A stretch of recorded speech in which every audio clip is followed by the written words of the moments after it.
ایک بار ہارون نے یونان سے کسی حکیم کو بڑی عزت سے بلایا۔ جب وہ بغداد شریف سے پہنچا تو ہر طرف اس کی حکمت کا شہرا ہو گیا۔ اسے دربار میں بڑی عزت سے نوازا گیا۔ لوگ جوک در جوک اس سے ملنے کو آنے لگے، جن میں خاص طور پر شہر کے معزز امراء اور اعلیٰ طبقے کے لوگ تھے۔ جب اس کا شہرہ ہر طرف ہو گیا تو حضرت بہلول دانا رحمت اللہ علیہ کو بھی علم ہوا اس کی حکمت کا۔ دوستو، میں ہوں محمد کاشف، آپ دیکھ رہے ہیں کاشف وائس چینل۔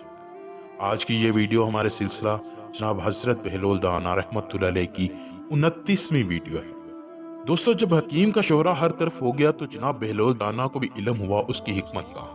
اسی غرض سے ملاقات کے واسطے دربار میں آ گئے۔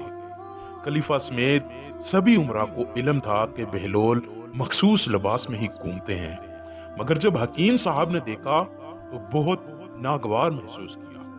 حضرت بہلول دانا رحمت اللہ علیہ نے دیکھا کہ حکیم دربار میں بڑی شان سے بیٹھا ہے۔ وزیر امراء اس کی تعریفوں کے پل باندھے جا رہے ہیں۔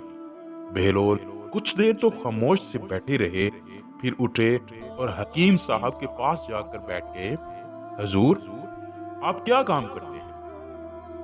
حکیم بہلول کی ہیئت قضائی دیکھ کے اسے پاگل سمجھا اور مذاق اڑانے کی غرض سے کہنے لگا، جناب اعلیٰ، میں حکیم ہوں اور میں مردوں کو زندہ کرنے کا کام کرتا ہوں۔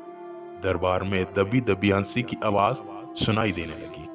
حضرت بہلول بھی ہنسی کی آواز سن کر مسکرا دیے۔ حکیم صاحب کی طرف دیکھا اور کہنے لگے، جناب حکیم صاحب، براہ کرم آپ زندوں کے حال پر رحم کریں، باقی رہے مردہ تو ان کو زندہ کرنا آپ اپنا انعام سمجھ لیں۔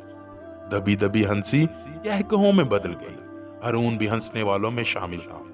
حکیم کو بھی سمجھ آ گئی کہ یہ کوئی معمولی ذہانت رکھنے والا آدمی نہیں ہے، یہ تو کوئی اللہ کا درویش ہے۔ دوستو، لکھا ہے کہ وہ حکیم اس قدر شرمندہ ہوا کہ اسی دن واپس اپنے دیش چلا گیا۔ بات تو ہنسی کی، مگر پیارے دوستو، ہمیں سبق یہ ملتا ہے کہ کبھی بھی کسی کی ظاہری شکل و صورت دیکھ کر اپنی رائے قائم نہ کریں۔ عین ممکن ہے کہ وہ اللہ کریم کی بارگاہ میں آپ سے زیادہ مقبول ہو، کیونکہ خوبصورت چہرہ کبھی بھی خوبصورت دل کی برابر نہیں ہو سکتا۔ دوستو، اللہ سے دعا ہے کہ وہ ہمیں اپنے بڑوں کا ادب کرنے والا بنائے اور اہل بیت و طہار کا سچا پکا غلام بنائے۔ آمین برحمتک یا الرحمن الرحیم۔